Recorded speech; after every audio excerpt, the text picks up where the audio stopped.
roti bakar yang lagi hit di Banda Aceh. Namanya roti bakar Big Boss.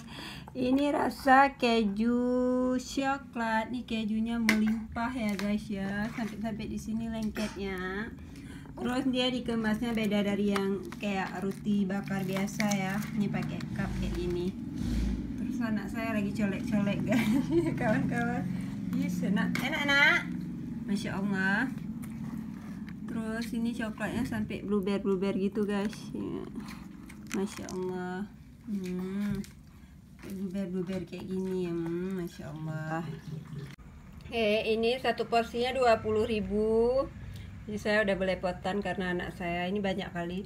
Ini coklatnya bukan mises ya, cuman misesnya ditaruh aja sedikit di atas. Ini coklat leleh ya di dalamnya.